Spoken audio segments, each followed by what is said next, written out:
Boses ng mamamayan, Gusto ko sana yung bilang estudyante. iba't ibang opinyon ng taong bayan. Ang gusto ko talagang Ating alamin sa Kalye Survey. Bilang mamamayan, bilang Pilipino, para sa akin po ang kalayaan yung malaya ka sa mga gusto mong gawin sa buhay, sa mga gusto mong iboto, sa mga lahat ng bagay, malaya ka, walang pwedeng magalit man sila, malaya ka dahil sarili mo yun kalayaan mo yun walang makakapigil sa'yo dahil yun ang nais ng puso mo. Para po sa akin, ang tunay na kalayaan yung magkaroon ka ng pagkakataon na masabi mo kung ano yung damdamin mo at gusto mong ipahayag na para sa ikabubuti ng sambayanan. Kalayaan na magpahayag kung ano yung saloobin at damdamin mo at karapatan mo din.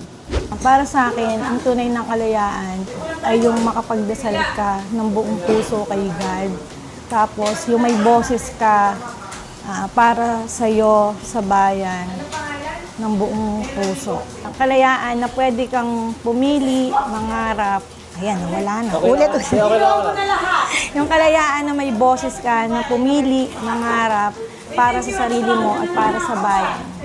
Bilang isang Pilipino, ang tunay na kalayaan ay yung mayroong malaya ka na i-express ang sarili mo, pero kailangan din ng disiplina. Ma-express mo ang opinion mo sa iba't ibang sektor o iba't ibang agenda, dialogo, ng may disiplina. Siyempre, bilang isang Pilipino, kalayaan natin na i-express ang ating sarili at the same time, tayo ay may kalayaan din na magkaroon ng disiplina para sa mga sa sinasabi natin, sa ginagawa natin, at sa mga pinapakita natin sa tao. Pwede ko sabihin nagtagumpay na ang ating mga bayani sa tinatamasa nating kalayaan sa panahon ngayon. Pero bilang isang mamamayan na namumuhay sa panahon ngayon, may isang bagay na sa tingin ko, hindi pa rin tayo ganong malaya sa kahirapan na nararanasan natin. Malaki ang aking pasasalamat at kasama ako or parte ako sa kung ano mang bagay na nagpapagaan sa kahirapan dinadanas natin ngayon. Ang tunay na kalayaan po is napapahayag mo po yung personal na saloobin mo lalo na po patungkol sa ating bansa, sa politika, or sa ating gobyerno na kung saan dito po nagkakaroon ng freedom of speech. Dito po natin na maipapakita kung ano po yung tunay natin na pagmamahal sa ating bansa.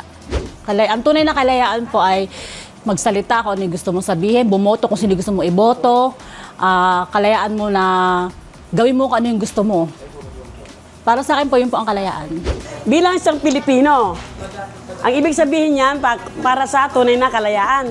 Siyempre, may freedom ka. Freedom of speech, freedom of expression, lahat ng freedom na wala naman nagbabawal. Para lahat ng kung ano yung idea mo, siyempre, i-express mo sila para makarating sa kinaukulan kung ano talaga yung gusto mong mangyari. Yun. bilang isang mamamayan, yun ang Yeah, bilang isang mamamayan.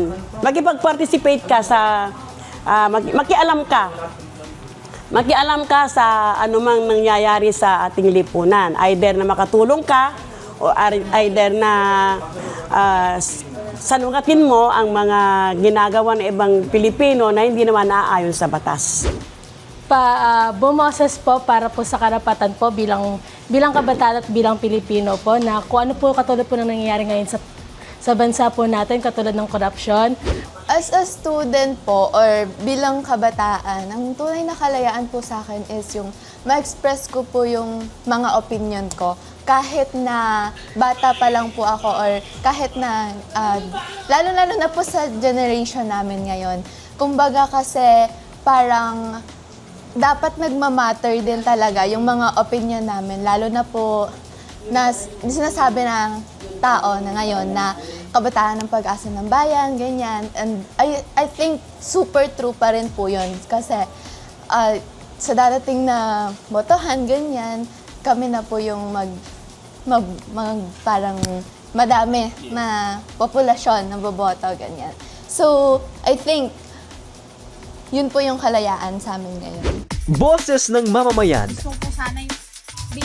Iba't ibang opinyon ng taong bayan.